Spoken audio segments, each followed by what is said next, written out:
Quiero invitarle a que abra su Biblia en la carta a Timoteo, primera carta a Timoteo. Esta carta de Timoteo tiene un propósito principal y era alentar a Timoteo en una difícil, rigurosa y fuerte tarea de enfrentar errores de doctrina. ¿Se acuerdan la prédica que vimos hace 8 días? Hablamos de personas que se meten dentro de la doctrina, dentro del evangelio, para dañar, para destruir e impulsar a las personas a tomar el camino ¿de quién?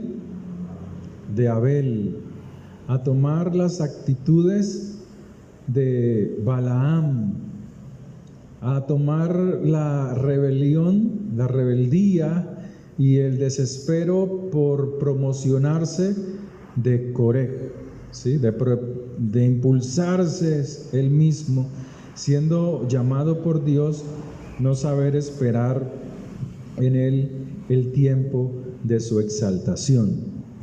Entonces, en la carta a Timoteo, Pablo instruye a Timoteo en esta difícil tarea de enfrentar errores doctrinales y prácticos dentro de la iglesia, dentro de la comunidad. Timoteo parece que dirigía la iglesia de Éfeso. Parece ser que él era el que dirigía la iglesia de Éfeso. Tal vez yo estoy en un error. Y por eso Pablo insistía a través de esta carta de instruir sobre las responsabilidades de las personas dentro y fuera de la iglesia, dentro y fuera de este conjunto, de esta reunión, de esta familiaridad de personas ahora lavadas en la sangre del Mesías.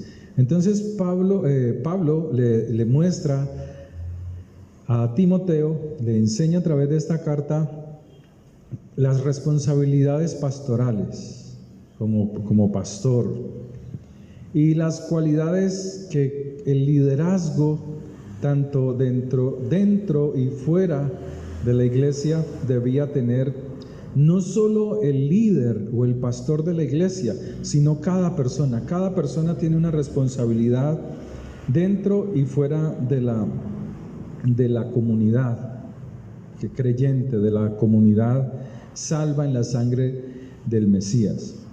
Entonces, Pablo le encomendó a Timoteo todas estas instrucciones y él sintió, Pablo, la necesidad precisamente de escribir esta carta sobre cómo enfrentar los problemas, cómo enfrentar las dificultades, porque hay gente pensando que en las iglesias no hay problemas, pensando que en las congregaciones no hay errores, no hay falencias.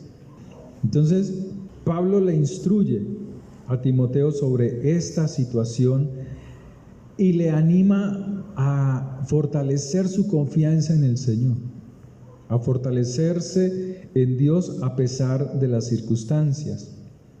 Entonces, en primera carta a Timoteo, en el capítulo 3, le instruye si alguien anhela obispado.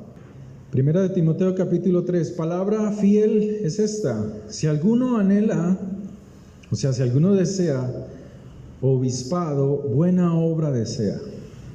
Es algo bueno, anhelar un liderazgo.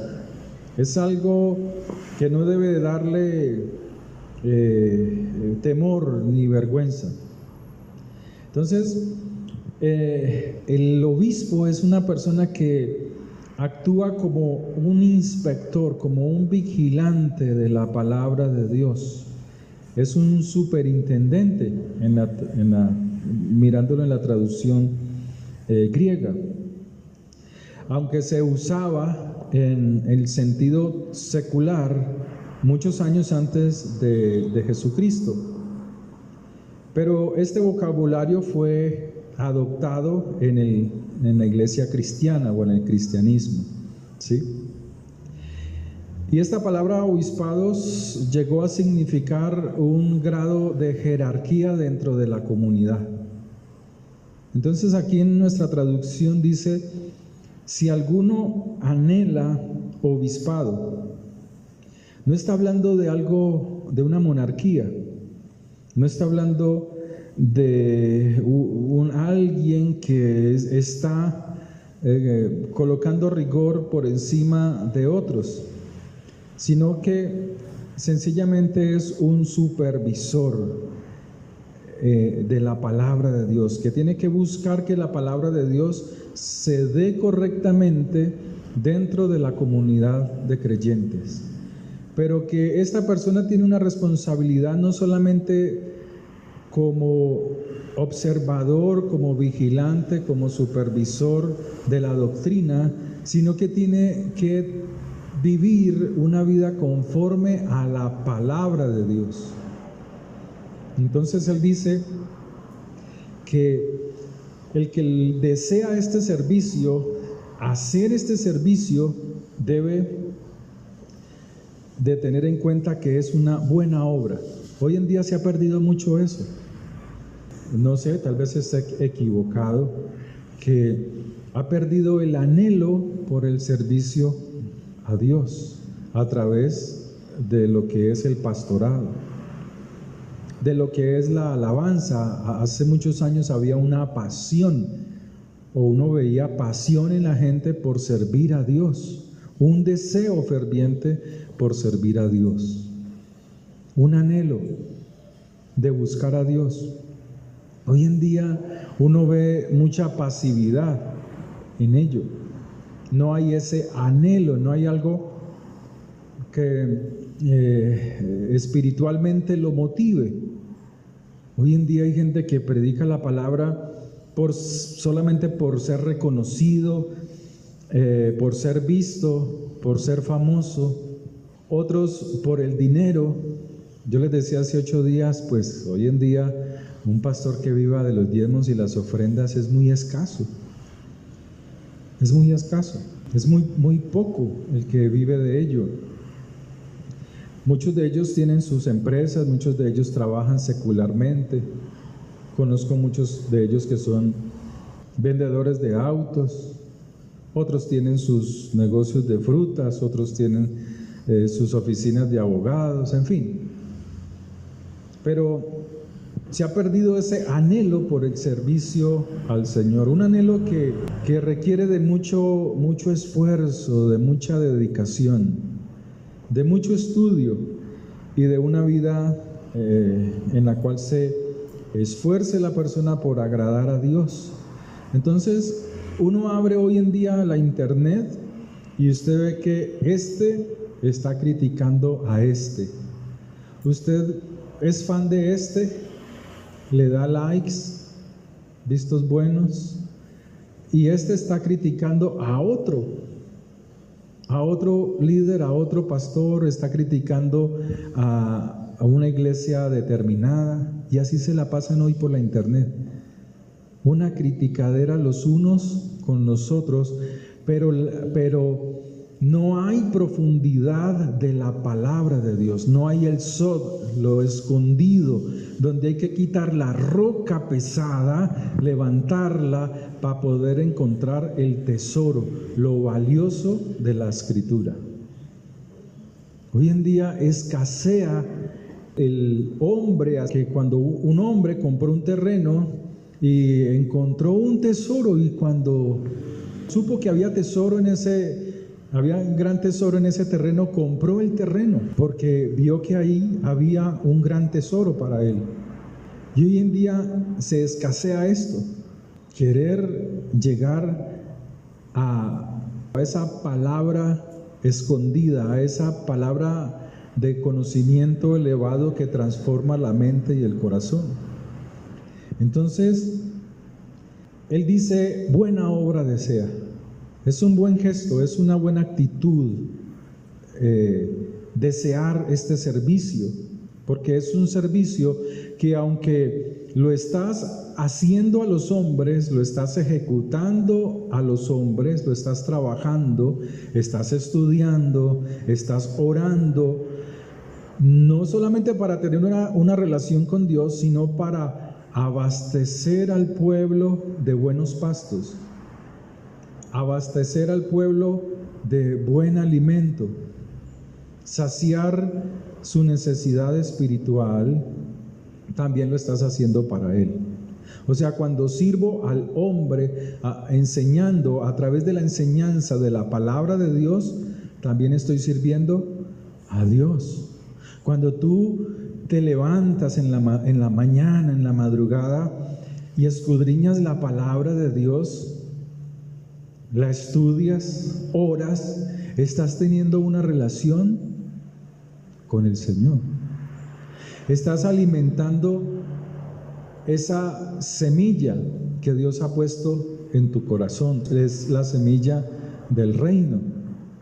Cuando tú oras por los demás, cuando tú oras por la congregación, uno de los problemas grandes que ha dañado las iglesias cristianas es la lengua, la mala lengua, lo que en hebreo se conoce lashon hara, el uso de la mala lengua para criticar y no hacer nada, para dañar con la lengua, para destruir, para desanimar a otro. Eso es lo que ha dañado las congregaciones. Y no solamente hoy por hoy. Cuando Yeshua estaba predicando, cuando Él estaba ejerciendo el trabajo de llevar el mensaje del Evangelio, era muy criticado. Todos se lo criticaban. Le criticaban si sus discípulos arrancaban espigos en el día de reposo. Le criticaban si Él dentro de la sinagoga sanaba a un enfermo, sanaba a una enferma. Muchos milagros fueron hechos dentro de la sinagoga, muchísimos. El endemoniado fue curado en la sinagoga, un endemoniado. El hombre de la mano seca fue sanado dentro de la sinagoga. La mujer jorobada, si usted busca en la escritura las sanidades, usted va a encontrar que él primero estaba en la sinagoga. Y desde la sinagoga, en ese trabajo de predicar el evangelio, el mensaje, muchos fueron liberados. Todos se lo criticaban. ¿Cuál es el anhelo suyo en los caminos del Señor? Aprender más de Dios, aprender más de la escritura, poderla enseñar a tus hijos, poderlos instruir, poder instruir tu hogar, tu casa, tu familia. ¿O ya no lo hacemos? ¿Qué tanto hemos perdido de ese anhelo, de desear ese buen servicio, esa buena obra? No podemos dejar que se apague el fuego que Dios ha puesto en nosotros, el Espíritu de Dios que ha puesto en nuestras vidas.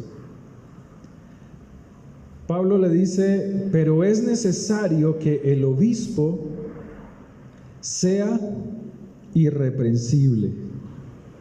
¿Qué es una persona irreprensible?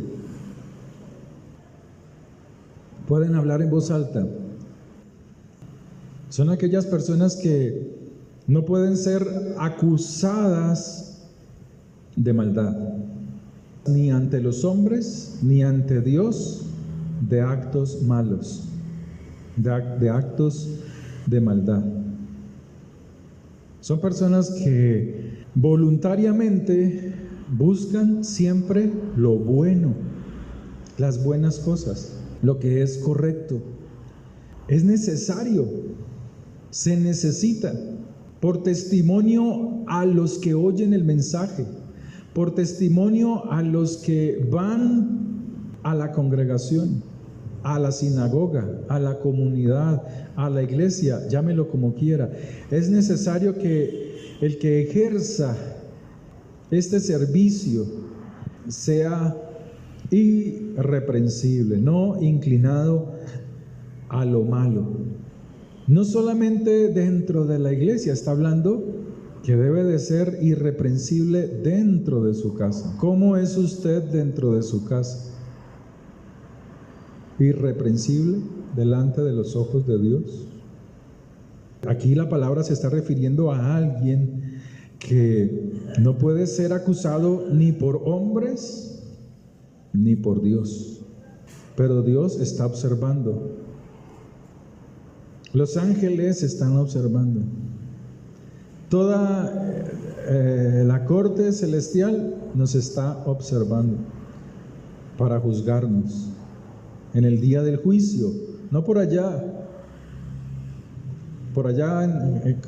al estilo mente cristiana, que piensan que eso es por allá lejos. No, cada año, para que no seamos juzgados cada año, el día del juicio. Que no te vengan cosas malas, porque sembraste algo malo. Por el contrario, que recibas, como dicen la palabra de Dios en las celebraciones, que ese día de juicio es un día de reflexión donde yo examino mi comportamiento durante todo ese año antes de que termine el año en la Escritura, y que alcance a reconciliarme con el Señor antes del término de ese año y pedirle perdón y hacer ayuno para que en ese nuevo comienzo de año sea un año de mucha bendición, de mucha prosperidad. ¿Cómo celebra el mundo el nuevo año? Con borracheras, con fiestas, con lujuria, con infidelidad, con adulterio. Siempre digo lo mismo. Ay, pastor, pero es que eso es lo común en el cristiano. Eso es lo común en este mundo. Asesinatos, robos. Entonces ellos terminan su año mundano peor, porque es cuando más se desatan, cuando más daño hacen, se vuelven personas que necesitan ser reprendidas. Pero el obispo, el que desea obispado, debe de ser una persona irreprensible, que nadie nos pueda acusar, ni aquí abajo ni allá arriba. Marido de una sola mujer, o sea que el hombre con la mujer que se casó permanezca siempre. Y es el llamado que Dios hace en Malaquías, tanto al hombre como a la mujer, de no abandonar al compañero de tu juventud, al esposo o a la esposa. Proverbios 2:17. Serás librado de la mujer extraña. La mujer extraña puede ser la vecina. La mujer extraña se refiere a alguien con la cual tú no has tenido una relación, un noviazgo desde tu juventud. Y nunca hubo matrimonio en ella, contigo. Nunca se casaron. Es alguien que pertenece a otro hombre.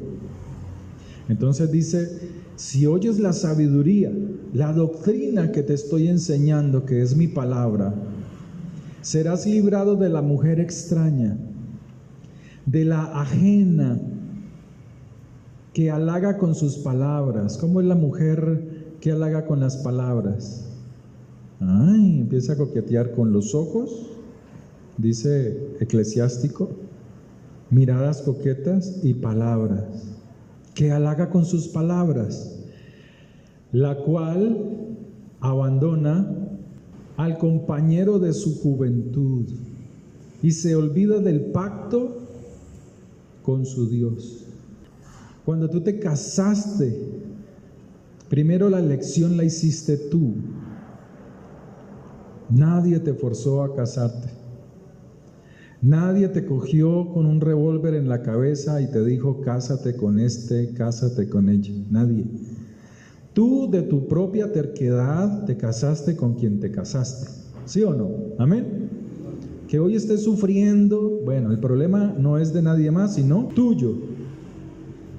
Pero déjame decirte algo, que ese pacto está hecho es delante de Dios, la cual abandona al compañero de su juventud, o sea, que disfrutaron juntos el noviazgo, y se olvidan del pacto de su Dios porque tiene puestos sus ojos en otra persona. Por lo cual tu casa está inclinada a la muerte. O sea, está inclinada a que el Espíritu de Dios ya no esté ahí. Cuando el Espíritu de Dios se va, hay muerte en el hogar. Y esa muerte espiritual abre puertas a muerte, enfermedad y desgracias físicas. El que las ha promocionado no es nadie más sino tú, por la desobediencia al pacto de su Dios.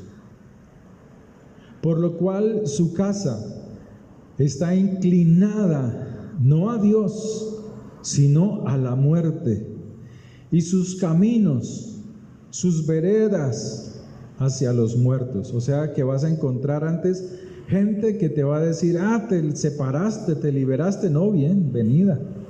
Estamos en el club de las divorciadas. Estamos en el club de los divorciados. Vámonos de farra, vámonos de fiesta. Están en maldición, malditos son. Todos los que a ella se llegan, o sea, se acuestan sexualmente, tienen relaciones sexuales, no volverán ni seguirán otra vez los senderos de la vida. Claro, porque los espíritus que hay, que se mezclan, los va a impulsar al adulterio. Una mujer que adultera una vez, un hombre que adultera una sola vez, de ahí él sigue. Son puertas abiertas. Porque los rectos habitarán la tierra. No somos perfectos, buscamos ser justos, pero la Escritura nos muestra que aún el justo cae. Nos muestra que aún el justo se levanta y cae. Por eso dice la palabra de Dios, el justo cae, ¿cuántas veces? 7, y 7 veces Dios lo levanta. No hay justo ni uno.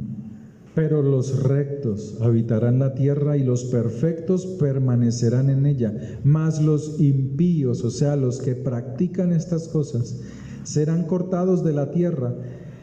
Y los prevaricadores, o sea, los que conocen la palabra, pero no la quieren obedecer, serán de ella desarraigados. Ahora en Malaquías capítulo 2, verso 14. Dios siempre le habla a la mujer y al hombre sobre esta situación. Mas diréis, ¿por qué? Porque Jehová ha atestiguado entre ti y la mujer de tu juventud. O sea, aquí le está hablando al hombre y en Proverbios le habló a la mujer, a la que dejó al compañero de su juventud. Porque Jehová ha atestiguado entre ti y la mujer de tu juventud, contra la cual has sido desleal, siendo ella tu compañera y la mujer de tu pacto. ¿Con quién es este pacto? ¿Con los hombres? No, ¿es con quién? Con Dios. ¿No hizo él uno, habiendo en él abundancia de espíritu, o sea, de espíritu del ser humano, del hombre? ¿Y por qué uno? Porque busca una descendencia para Dios. Guardaos pues en vuestro espíritu, o sea que cuando hay adulterio, la carne siente placer, pero tu espíritu se contamina y se cae del lugar donde Dios te tenía. Se cae. Y no seáis desleales para con la mujer de vuestra juventud.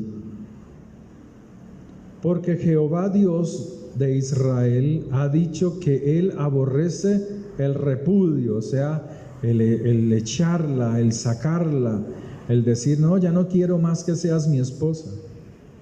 ¿A cuántos maridos no les dicen la mujer, tú ya no eres mi esposa? ¿Cuántas mujeres no hacen eso? Tú ya no eres mi marido. Tú ya no eres mi esposo. ¿Cuántos hombres no le dicen a la mujer, a la esposa, tú ya no eres mi esposa, ya no te quiero? Se olvidan de esto. No conocen la palabra. Y al que cubre de iniquidad su vestido, mire, les voy a decir algo que ustedes no saben. La mancha que no se quita de cualquier ser humano es la mancha del adulterio. Por eso, si usted mira Apocalipsis dice, y estos están vestidos de lino limpio, resplandeciente, porque el lino limpio son las obras de los justos. Es una mancha que está allí acusándote, que está allí diciéndote, mira lo que hizo este, no le des bendición a este.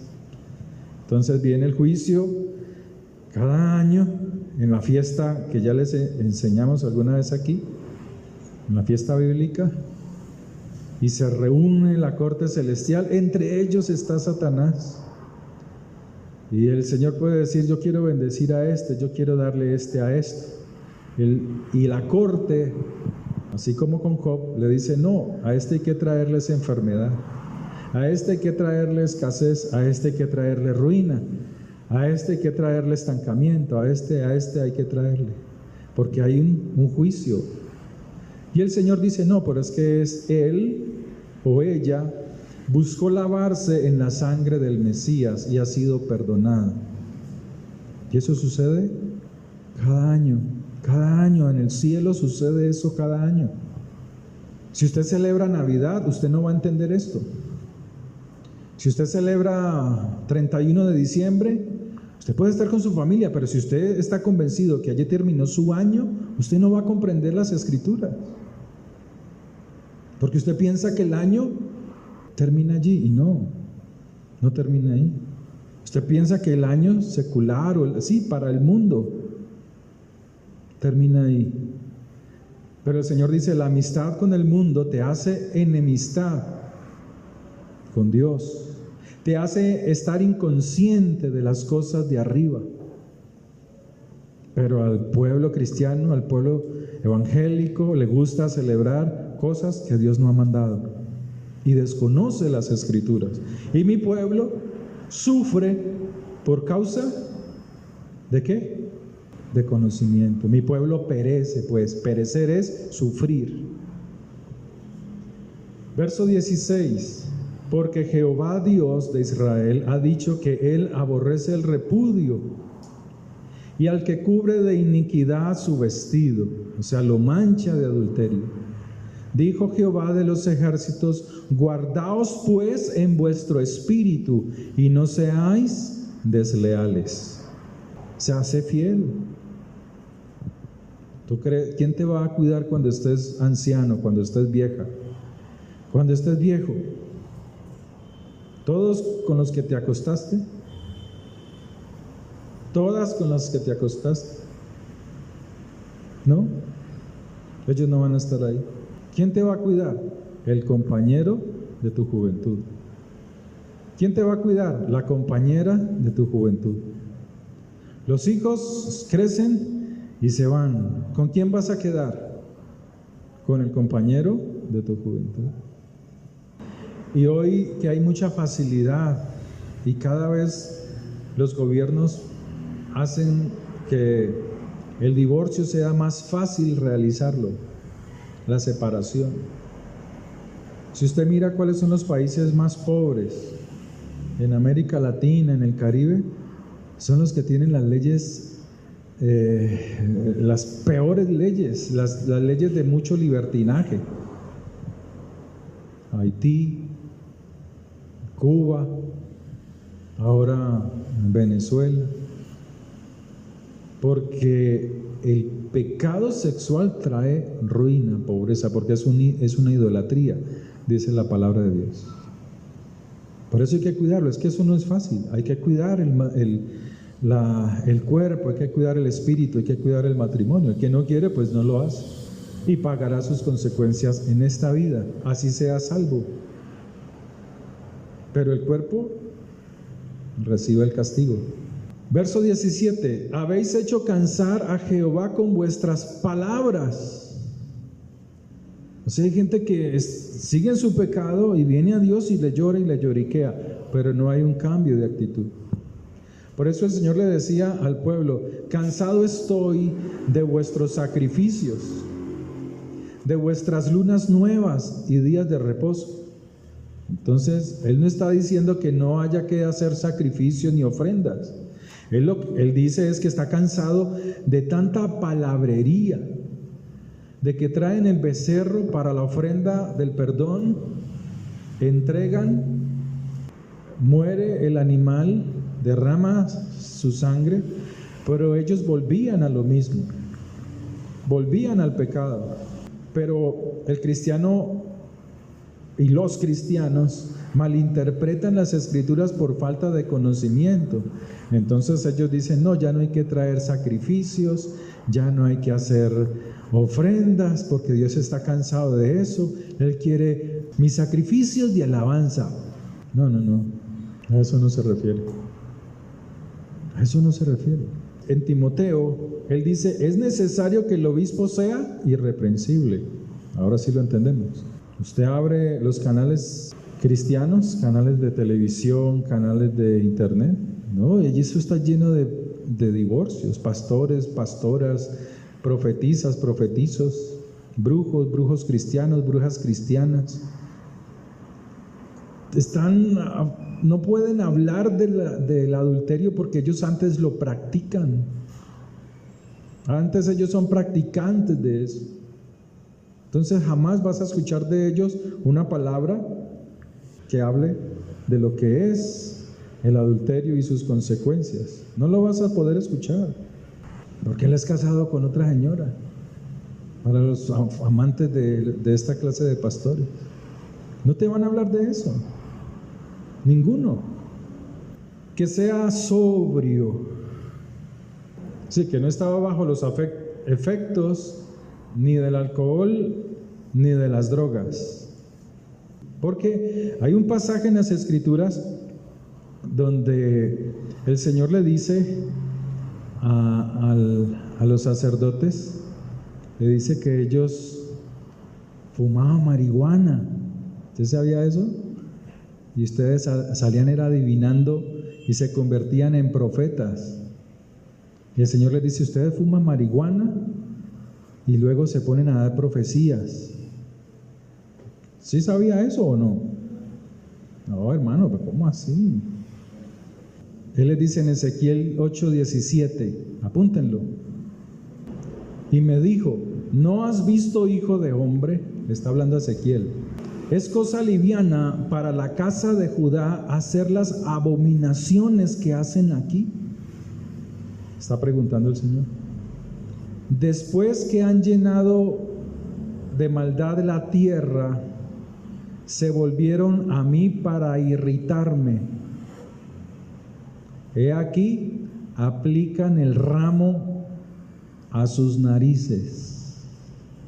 Hermano, hay cosas que en la Biblia no te lo dice como que. Por eso es que el problema de nuestras Biblias y el problema del cristiano es que tenemos una Biblia muy culta. Pues como la tienes tan culta y no es ajustada lo más posible al hebreo, entonces usted no puede entender muchas de las iniquidades que está mencionando la Biblia y que nos sirven para corregirnos. Ahí está, ¿lo apuntaron? Aplican el ramo en sus narices. Opio, marihuana.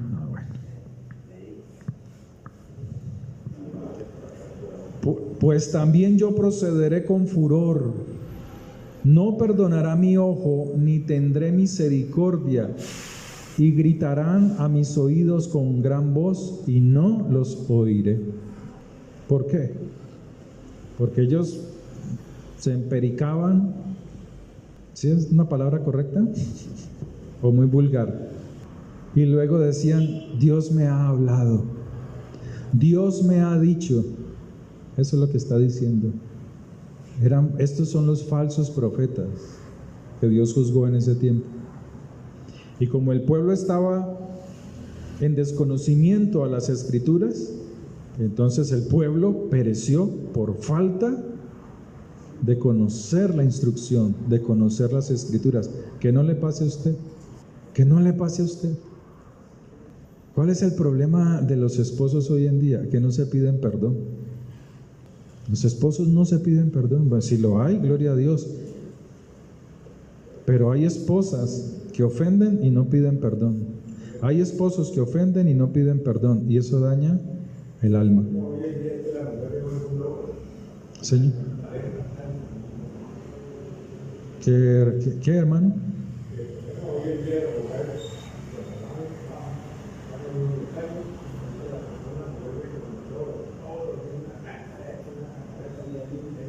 Sí, las mujeres.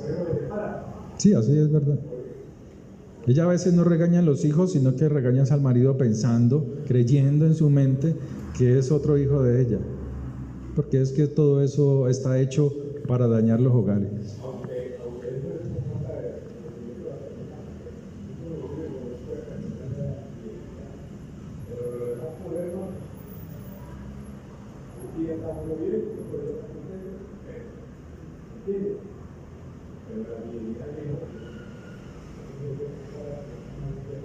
Sí, es correcto, hermano. Es difícil.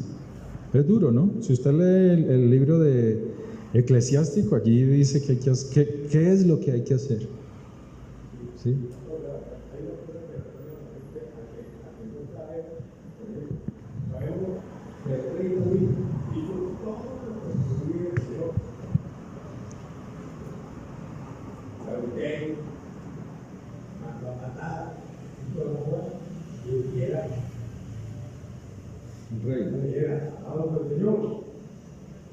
Abraham llegó al adulterio, lo que dio con la mujer. ¿Verdad? Sí, claro.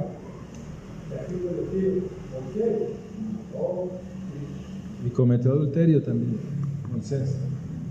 Moisés tuvo 2 mujeres. Entonces, como por ejemplo hoy en día, yo soy lo que digo, ¿cómo diablos están juzgando 6 años a un angelito que tiene 600 personas que lo están cuidando? Yo puedo reír de noche y tenerlo tranquilo, pero esa persona tiene 600 personas para cada uno de ellos cuidándolo, porque es un angelito. Sí, o sea, en el caso de David, el Señor le dice que él es conforme al corazón de Dios, es porque él desconocía la Escritura, él no conocía la palabra de Dios. Sí, y usted se da cuenta cuando él transporta el arca en bueyes. Eso es una manifestación de desconocer la Escritura, la Torá, los mandamientos. Cuando sucede la muerte de Pérez Usa, entonces él aleja el arca del pacto y se pone a escudriñar las Escrituras con los sacerdotes. Luego, pasado 3 meses, manda a traer el arca e instala o carga el arca hacia el templo, hacia la azúcar que no estaba construida, era al estilo de Moisés todavía, no estaba construido el templo, y transporta el arca, pero ya lo hace es con los levitas, ahí es porque ya tiene conocimiento. Entonces, cuando él peca en adulterio, él es reprendido por Dios.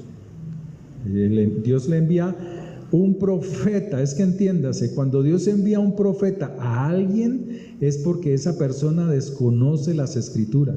Eso es lo que no entiende el pueblo cristiano. El pueblo cristiano mantiene detrás de profetas y este profeta y que viene un profeta. No, cuando en las Escrituras Dios manda profetas es porque el pueblo de Dios ha abandonado la enseñanza de la Torá, de los mandamientos, de los salmos. Así es. Entonces, Dios le manda a un profeta, a David, creo que es el profeta Natán, no recuerdo cuál, y le exhorta, y él juzga, David juzga, como hacen hoy en día mucha gente por internet, juzga al otro sin examinarse a sí mismo, y él declara muerte para él mismo. Él le dice tu hijo va a morir, pero declara muerte para él mismo. Entonces su hijo, producto del adulterio, muere, ¿sí? Pero él después de allí, dice la escritura que él no volvió a cometer adulterio. O sea, aquí este adulterio era quitarle la mujer, lo que dice ahí, abandona el compañero de su juventud y se va detrás de otra que está ocupada. Eso es lo que está diciendo. Le echa el ojo a la otra que tiene marido. Pero él se arrepiente y no vuelve a cometer eso. No vuelve a cometer adulterio. Entonces él se convierte en una persona que es conforme al corazón de Dios. Busca siempre agradarlo. Entonces aquí dice la escritura, sobrio, marido de una sola mujer, prudente, decoroso. Claro, es que los reyes en ese entonces Dios les permitía tomar para sí concubinas, ¿sí? Mujeres solteras.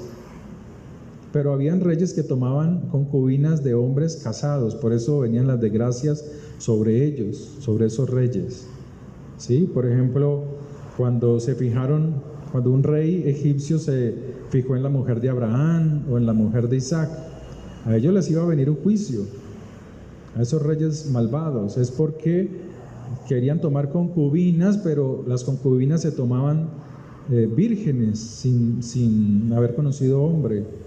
Pero estos reyes perversos siempre buscaban tomar de una mujer casada y matar al marido.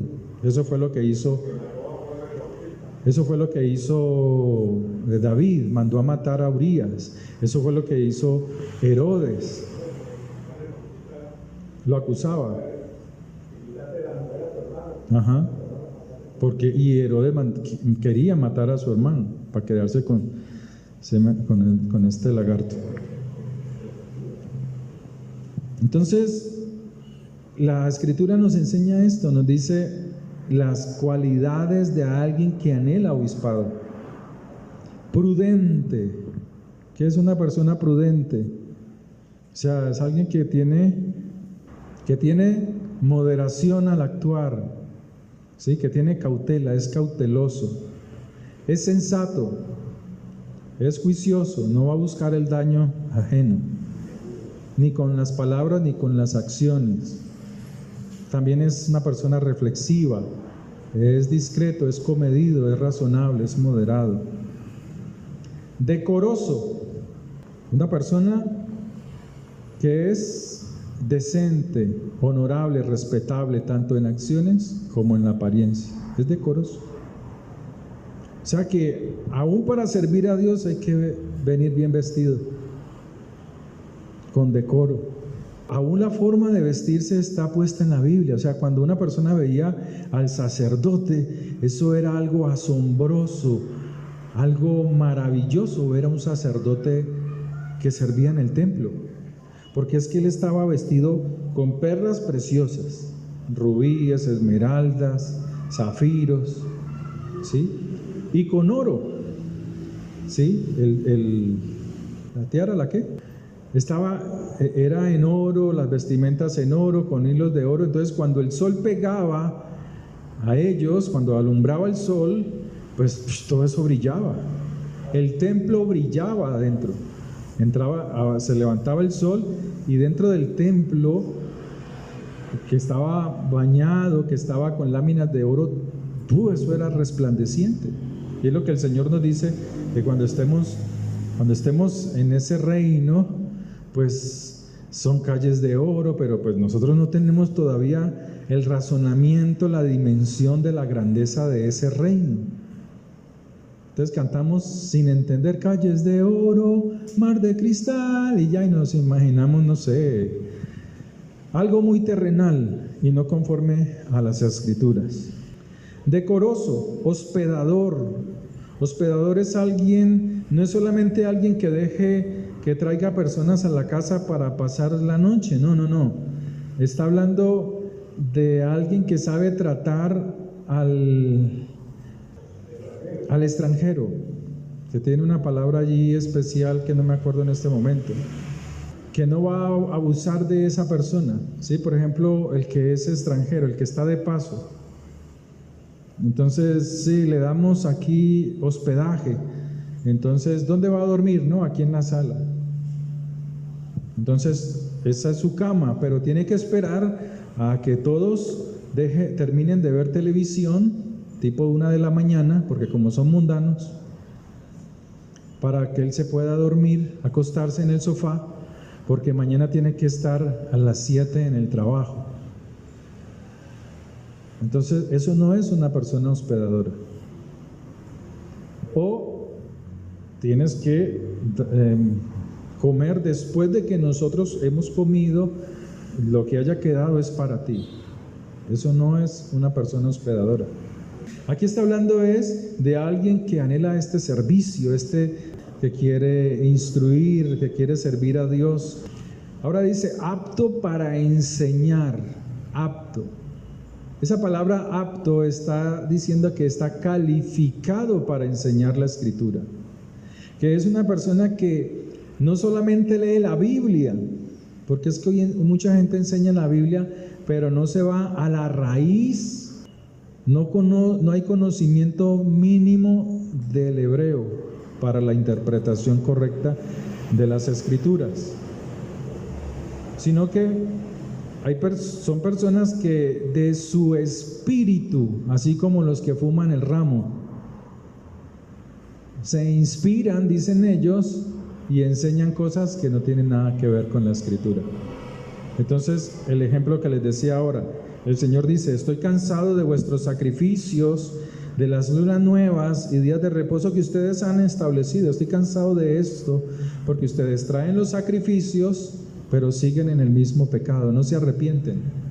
Entonces la interpretación de muchos dicen, es que Dios ya no quiere sacrificios. Yo he escuchado pastores diciendo eso, Dios ya no quiere ofrendas. Y hay pastores tan gallinas, tan cobardes, que no tienen la capacidad ni siquiera de enseñar lo que es el diezmo. Les da miedo que la gente se vaya, porque no saben enseñar lo que hay detrás de diezmar, y que es bíblico, y que eso no ha dejado de ser. Y así hay pastores conocidos que se amangualan con gente que dice que ya no hay que diezmar, que ya no hay que ofrendar. Ah, ¿no? Y entonces, ¿cómo se sostiene una obra? ¿Cómo se sostiene una obra como esta? ¿Con el trabajo del pastor? O sea, el pastor predica y tiene que irse a trabajar en otra parte para sostener la obra. No, la obra se sostiene es por los diezmos y las ofrendas del pueblo, que están mandados por Dios a hacerlo, y que Dios no se queda con nada, porque el que da no sirve a Dios de balde, sino que en su momento, no siendo como Coré, Dios los sabrá exaltar en su momento.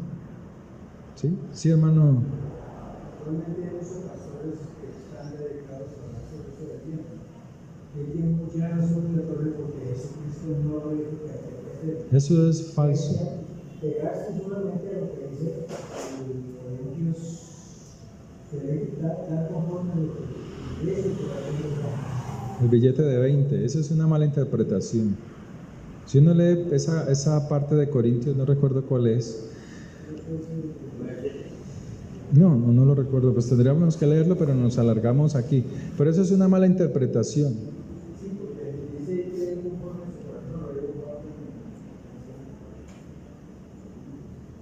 Corintios, ¿qué, hermano? 9, ¿el hermano Humberto?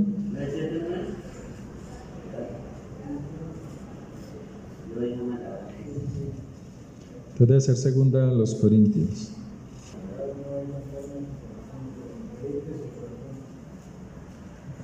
Pero esto os digo, el que siembra escasamente, escasamente también segará. O sea, el que da con pesar. ¿Estoy? Segunda carta a los Corintios 9:6. Y el que siembra generosamente también segará. Es que hay algo que no entiende el pueblo cristiano. Usted puede ser uno de ellos. En la Biblia, el que iba a dar ofrenda no era de su corazón, como dice acá, ¿sí? Sino que el Señor dice, el que vaya a dar ofrenda para el templo, para el sacerdote, dará esto. Y le dice, dará tanto de harina, tanto de vacas, tanto de bueyes, tanto de esto. O sea, si uno se pone a mirar allí lo que dice, la ofrenda era mucho más grande que un diezmo, porque la ofrenda estaba establecida. En el cristianismo distorsionó esto. ¿Distorsionó qué? Distorsionó el día de reposo. El día de reposo no es el domingo hoy. El día de reposo bíblicamente es el sábado. Pero como nosotros venimos del catolicismo, así usted diga que no, usted viene del catolicismo, usted era católico, y usted se quedó con la doctrina dominical. Y aquí está, por eso está aquí. Si yo le digo, vengamos el sábado a un culto a las 4 de la tarde, ustedes no van a venir. Ustedes les dicen, eso es diabólico, porque eso está ahí en la cabeza del cristiano. Pero es lo correcto que está en la Biblia. Si yo les digo, vengamos un sábado, los sábados aquí a las 9 de la mañana a hacer el culto, usted me va a decir, no, eso es satanismo, eso es judaísmo. No, Señor, eso está en las Escrituras. Y no quisimos, si nos enseñaron, no quisimos recibir la enseñanza. Sí, o sea, es tanto la culpa de los que han enseñado mal, como del pueblo que no quiere oír eso, ¿sí? Entonces, pero bíblicamente, si usted tiene su teléfono, busque usted la palabra en la Biblia electrónica que usted tiene allí. Yo le invito que lo haga cuando pueda. Busque usted la palabra sinagoga.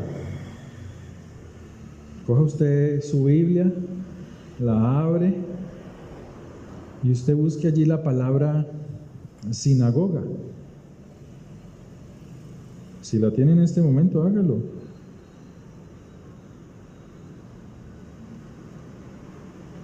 Y usted en esa Biblia le va a aparecer que Jesús mantenía en la sinagoga los sábados, el día de reposo, sanando enfermos y predicando el evangelio. Si usted abre Mateo, y recorrió Jesús toda Galilea enseñando en las sinagogas de ellos y predicando el evangelio del reino y sanando toda enfermedad y toda dolencia del pueblo. Mateo 6:2, cuando pues des limosna, no hagas tocar trompeta delante de ti como hacen los hipócritas en las sinagogas y en las calles para ser alabados de los hombres. De cierto os digo que ya tienen esto, lo que está diciendo aquí, su recompensa, lo que dice 2 de Corintios. Solamente eran palabrerías. Mateo 9:35, recorría Jesús todas las ciudades y aldeas. Pero entonces, como somos tan peliculeros y se nos metió Hollywood en la cabeza, nos imaginamos a un Jesús que hemos visto de la televisión caminando en chancletas en un campo verde con un poco de vagos, 12 vagos debajo de un árbol, enseñándole la Biblia, enseñándoles Torah. Eso es tonto, hermano, eso no es así. Dios es un Dios de orden. Y entonces dice, recorría Jesús, Mateo 9:35, apúntenlo, todas las ciudades y aldeas, enseñando en las sinagogas de ellos, predicando el evangelio del reino y sanando toda enfermedad y toda dolencia. Mateo 12:9, pasando de allí vino a la sinagoga de ellos. Mateo 13:54, y venido a su tierra les enseñaba en la sinagoga de ellos. La enseñanza se daba en la sinagoga, no en el templo. De tal manera que se maravillaban y decían, ¿de dónde tiene tanta sabiduría? O sea, es que Yeshua iba quitaba la roca e iba al tesoro, al Sod. Y estos milagros, o sea que los milagros los hacían ¿dónde? En la sinagoga. Si le leo Marcos 1:21, entraron en Capernaum en los días de reposo, sábado. Entrando en la sinagoga, enseñaba. Marcos 1:23, pero había en la sinagoga de ellos un hombre con espíritu inmundo que dio voces. ¿En dónde? En la sinagoga. Marcos 1:29, al salir de la sinagoga, vinieron a casa de Simón y Andrés con Jacob y Juan. O sea, salieron de la sinagoga y se fueron a la casa de ellos. Marcos 3:1, otra vez entró Jesús en la sinagoga y había allí un hombre que tenía seca una mano. ¿Dónde hizo el milagro? En la sinagoga. ¿Y qué dicen los cristianos hoy en día? A mí no me gusta eso donde hay gritos y donde hay liberación dentro de las iglesias. Eso es show, eso a mí no me gusta eso. Ni eso ni ninguna otra cosa. Para ellos está ese canto llanero de los años 90. El que está frío se sienta en la última banca, critica al pastor, critica las alabanzas. ¿Se acuerdan de ese canto? Se los voy a poner en el WhatsApp. Marcos 5:35, mientras él aún hablaba, vinieron de casa del principal de la sinagoga, diciendo: tu hija ha muerto, ¿para qué molestas más al maestro? Marcos 6:2, y llegando el día de reposo comenzó a enseñar en la sinagoga. Marcos 6:2, y muchos oyéndole se admiraban y decían: ¿de dónde tiene estas cosas? ¿Y qué sabiduría es esta? Es que ellos dicen ¿qué sabiduría es esta? Es porque está transformando la mente. Les está cambiando la forma de pensar. Por eso ellos dicen: wow, ¿qué es esto?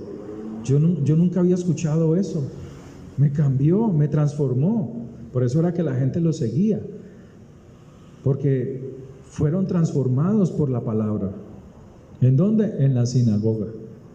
Marcos 13:9, pero mirad por vosotros mismos, porque os entregarán a los concilios y en las sinagogas os azotarán.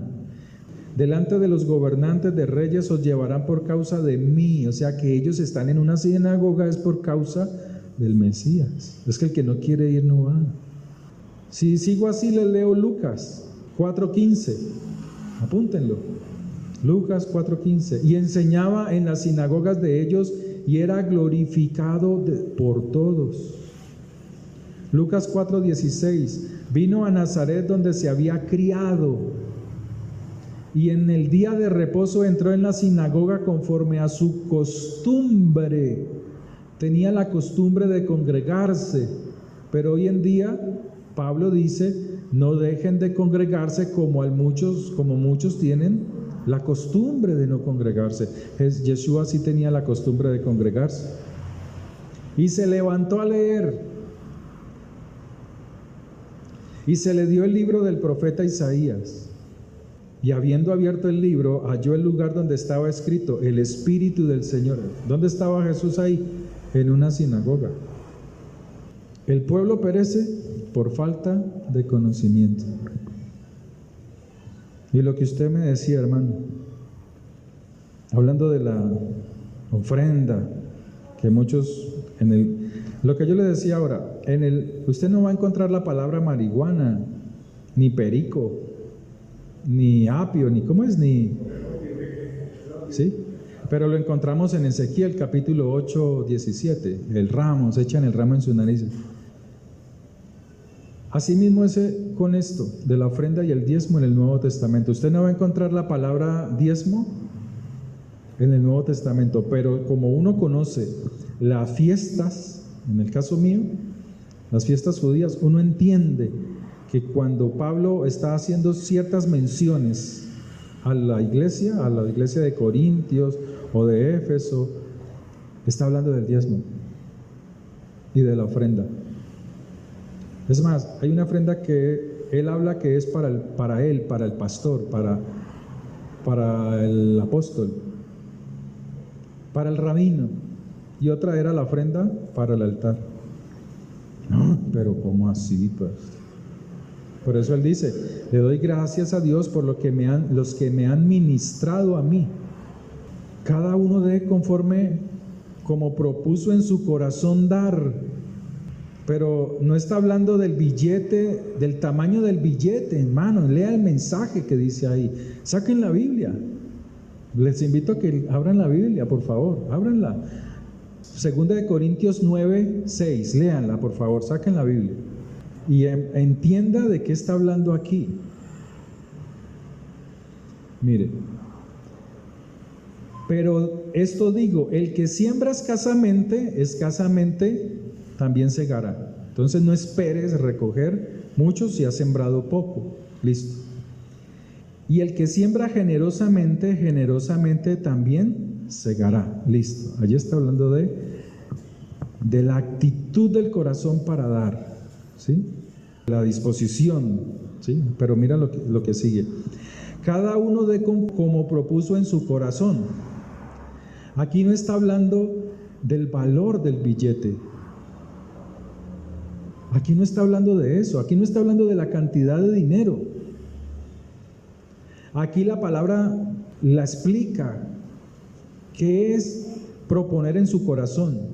Y dice, no con tristeza ni por necesidad, porque Dios ama al dador alegre. O sea que, ¿cómo propuso en su corazón dar? Si no es el valor del billete, entonces, ¿cómo propuso en su corazón dar? ¿Con tristeza o con alegría? Sea mucho o sea poco.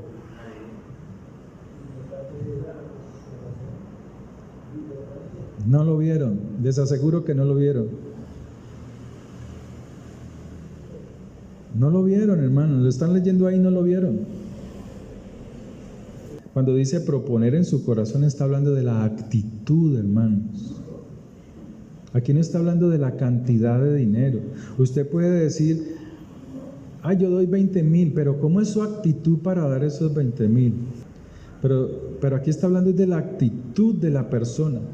¿Cómo propuso en su corazón dar? ¿Con una actitud de tristeza o con una actitud de dador alegre? Si usted da con una actitud de tristeza, entonces lo que des es poco.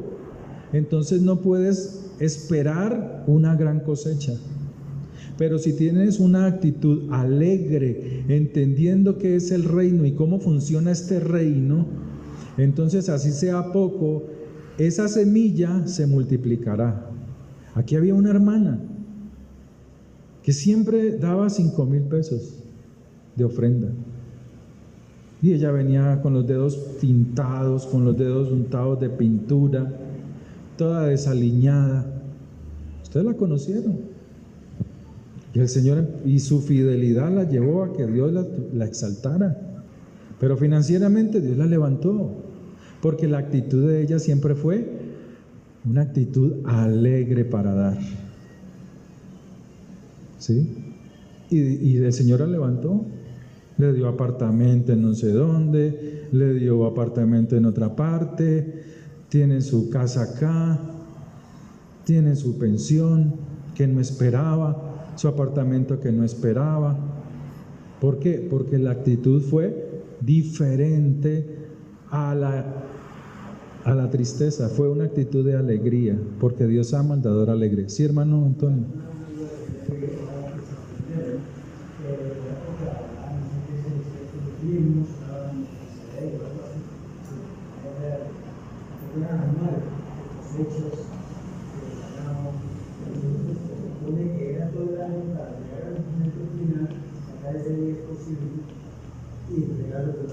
Sí, no sé ahora que se es cada 8 días o cada mes, como se llama.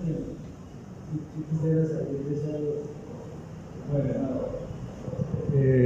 Mire, referente al diezmo, a ese diezmo que usted está diciendo que el diezmo era anual, que el diezmo era mensual, y termino con esto.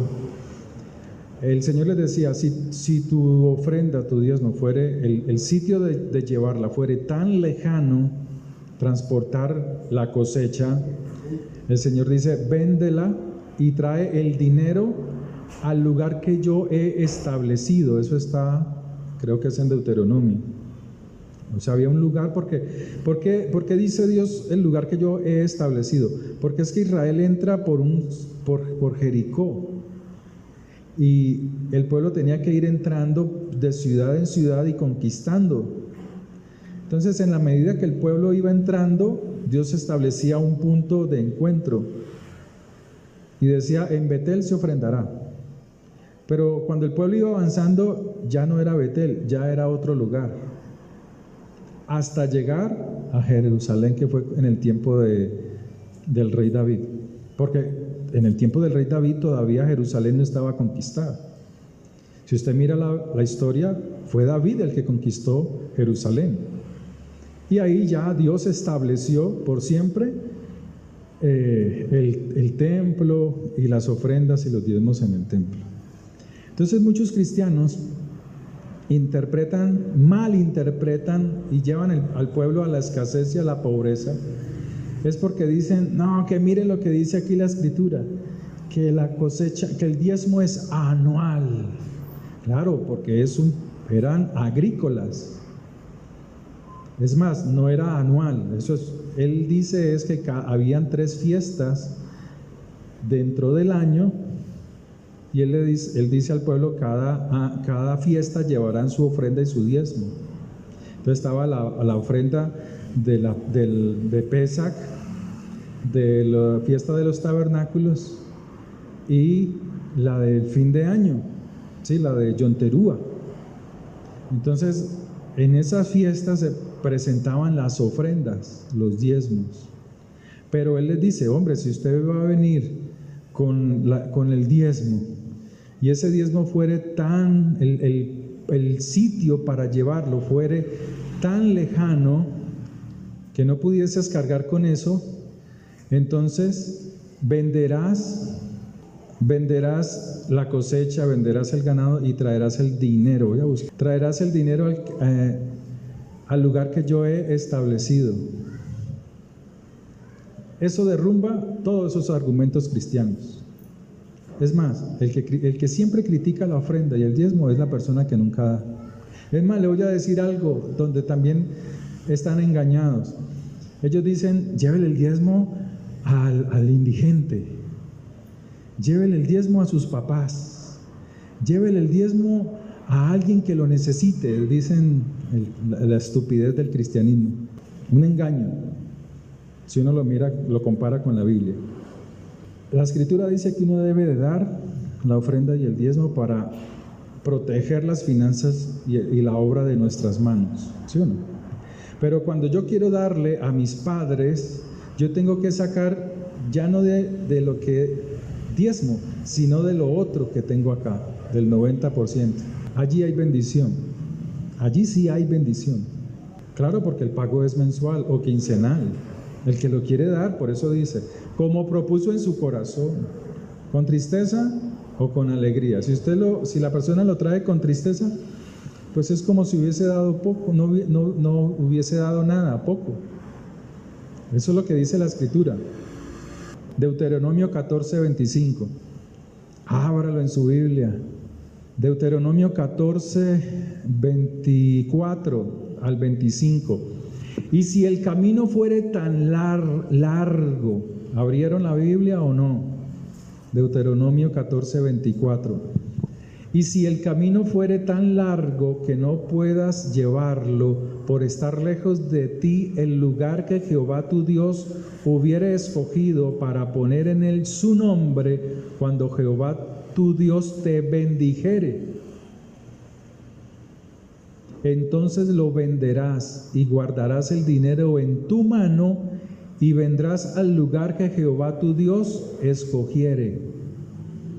Y darás el dinero por todo lo que deseas. ¿Qué desea usted? ¿Ser rico o ser pobre? Ser rico. Yo anhelo ser billonario. Pero no, estoy hablando de bienestar. ¿Usted desea estar sano o enfermo? Es que es lo que está diciendo la Escritura. No es solamente dinero. Usted desea, mire, la Biblia dice que la mayor riqueza es estar sano, porque cuando usted está sano disfruta de las riquezas, y si no las tiene, las consigue. Y darás el dinero, verso 26, por todo lo que deseas. Entonces, ¿usted qué hace? Muchas veces usted viene a la congregación y como no lee la escritura, solamente echa la ofrenda, el diezmo. Pero usted, no, estando allá sentado, ¿usted por qué no le dice, Señor, aquí está mi diezmo? Así dice tu palabra, que el dinero es por todo lo que yo deseas, por lo que tú deseas. Señor, yo deseo ser prosperado. Yo deseo salir de la ruina, de la miseria, de la escasez. Cuando en un hogar la esposa o el esposo diezma, uno de los dos se sostiene. Pero si los dos lo hicieran, serían levantados mucho. Mis hijos oran en la casa. Y cuando ellos oran en la casa, mi hija dice, Padre, gracias por toda esta abundancia que hay. Pedazos de queso así, hermano. 3 libras de queso, 5 libras de queso crema,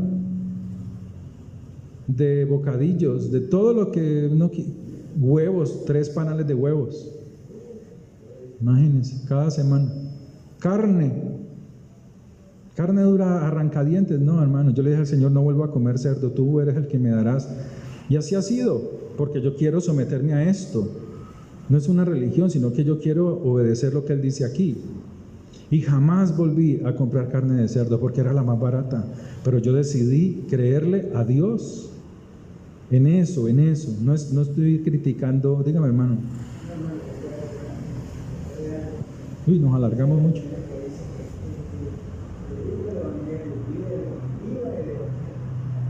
O sea, aquí lo que es el evangelio, que es el mensaje, la palabra. Entonces, que viva de allí. Es que no.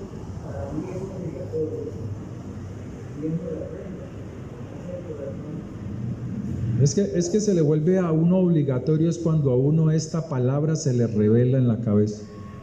Si a usted no se le revela esto, usted no lo va a tomar así, ¿sí? El que pueda, el que quiera, tenga que irse, lo puede hacer, hermano. No se incomoden por eso. El que tenga que salir. 26, y darás el diezmo por todo lo que deseas, por vacas, por ovejas, por vino, por sidra, o por cualquier cosa que tú deseares. Y comerás allí delante de Jehová. Entonces, por ahí había un pastor en la televisión, un negrito, y decía, hay que invitar a toda la iglesia a comer. No, lee todo el pasaje. Te está diciendo de los que sirven en el templo. Y te alegrarás tú y tu familia. Ahora usted me puede decir, pastor, pero usted diezma, yo veo que usted diezma. Pero usted se coge toda la plata para usted. Y yo, claro, hermano, pero es que a mí también Dios me manda a diezmar. Dice Números 18, y el levita que sirve en el templo dará el diezmo del diezmo para el sostenimiento de la obra. O sea, de lo que se recibe aquí, tengo que sacar el diezmo para el sostenimiento de la obra. Eso se lo decía a los levitas. Diezmo de los levitas, verso 25. Y habló Jehová a Moisés diciendo, así hablarás a los levitas y les dirás, cuando toméis de los hijos de Israel, o sea del pueblo, los diezmos que os he dado de ellos por vuestra heredad, vosotros presentaréis de ellos en ofrenda mecida a Jehová el diezmo de los diezmos. ¿Quién tiene que dar el diezmo de los diezmos? El pastor o el levita. Es más, le voy a decir otro, porque yo quiero que esto quede grabado ahí. Hay pastores o judíos que dicen, ya no hay que dar diezmo porque no hay templo. Eso no lo dice la Biblia, eso es falso. La Biblia sí dice que el diezmo se da es por causa de la unción, no por causa del templo. Por eso el Señor decía, ¿quién es mayor, yo o el templo? Es por causa de la unción, de la capacidad que Dios le ha dado para enseñar la Escritura. Verso 27, y se os contará vuestra ofrenda como grano de la era y como producto del lagar. Así ofreceréis también vosotros ofrenda a Jehová de todos vuestros diezmos que recibáis de los hijos de Israel, y daréis de ellos la ofrenda de Jehová al sacerdote Aarón. Hermano, vuelvo y les digo, el pueblo cristiano perece por falta de conocimiento. Y perecer es escasez, ruina, miseria, muchas cosas. Oremos.